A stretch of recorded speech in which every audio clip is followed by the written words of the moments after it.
बहादूरगडावरचं भुईकोट किल्ला आहे. कधी जर गेलात पेडगाव जवळ आहे. ती म्हणे पा पेडगावचा शहाणा आहे ना. आता ह्या आधुनिक काळातल्या आमच्या बहिणीला नाही माहिती, पण जुन्या ज्या म्हाताऱ्या ते पहिले काय लय पेडगावचा शहाणा झाला का तुम्हाला सांगू राहिला. तर ती म्हण कुठून आली ती तुम्हाला सांगतो. बहादूरगडे कधी जर गेलात तर बघा, पलीकडून भीमा नदी आहे.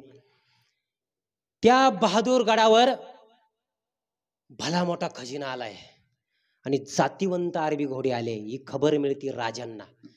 आता तो खजिना राजांना लुटायचा आहे, ते घोडे राजांना घ्यायचे. कसे घ्यायचे बघा बुद्धिमत्ता.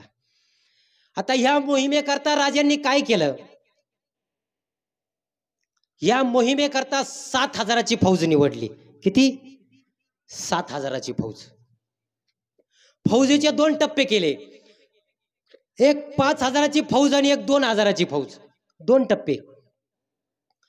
आणि राजांच्या गुप्त हेराकडून ती एक बातमी त्या ठिकाणी जाहीर करण्यात आली, गुप्त असलेली बातमी. हे आपण नाही म्हणत का, आता नळावर बाया पाणी भरायला बसतेवर सांगत, अय बाई पलीकडच्या बाईचं ऐकलं का, काय कुटाणा झाला तिचा, तुला म्हणून सांगते, सांगू नको तिला.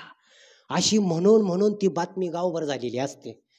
अशी गुप्त बातमी जी राजांना गावभर करायची असते.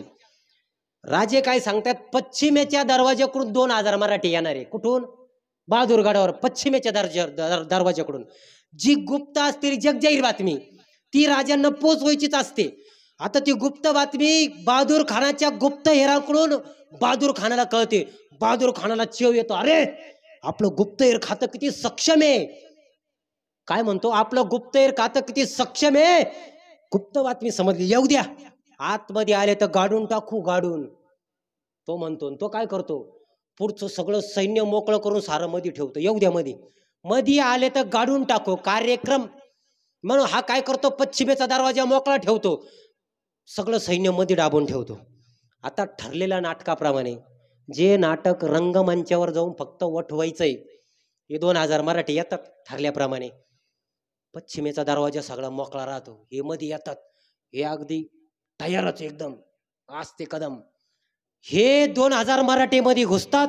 मध्ये आल्याबरोबर बहादूर खानाला इतका चेव चढतो आणि तो त्यांच्यावर तुटून पडतो. आता 2,000 मराठ्यांना लढायचं नसतं, लुटूपुटूची लढाई होते आणि हे 2,000 मराठी वाऱ्याच्या वेगासारखे पळायला लागतात.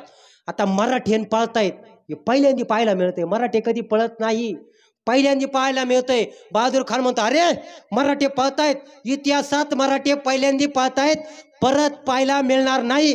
तो काय करतो, येडा सारा गडावरचं सैन्य गोळा करतो, 2,000 मराठ्यांच्या पाठीमागे पळत सुटतो.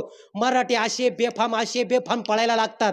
मराठी म्हणजे वारच, हातात थोडी लागणार आहे. हे मराठी इतक्या लांबपर्यंत त्या बहादूर खानाला आणि त्याच्या सैन्याला घेऊन जातात, फार लांबपर्यंत. सगळं सैन्य घेऊन हे बोंबलत त्यांच्या मागे पळतं. त्याला वाटतं मराठी पहिल्यांदाच पळत आहे, परत हे पाहायला मिळणार नाही. त्याला वाटतं हे घाबरले आपल्याला, पळा, सगळे घेऊन जातो. आता सगळे तिकडे गेल्यानंतर उरलेला फौजेचा दुसरा टप्पा, 5,000ची फौज ही गडावर येते. सांगा आता कोणाशी लढायचं? कुठं आली गडावर, कोणाबरोबर लढायचं?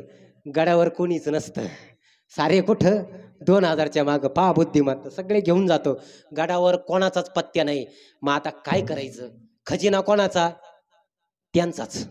घोडे कोणाचे? त्यांचेच. त्यांच्याच घोड्यावर त्यांचाच खजिना टाकायचा आणि कमीत कमी वेळेमध्ये पसार व्हायचं. राजे गायब होतात, निघून जातात. आता हे गेलेले बहादूर गडावरचे बहादूर सरदार हे जेव्हा गडावर येतात आणि ती गडावरची परिस्थिती पाहतात, तेव्हा तो ती परिस्थिती पाहिल्यानंतर तो विचार करतो, अरे या शिवाजी राजाच्या बुद्धिमत्तेसमोर पुन्हा एकदा आपण बैलच ठरलो, पुन्हा एकदा आपण बैलच ठरलो. हे राजांची बुद्धिमत्ता होती. ही बुद्धिमत्ता तुम्हाला मला वापरता आली पाहिजे.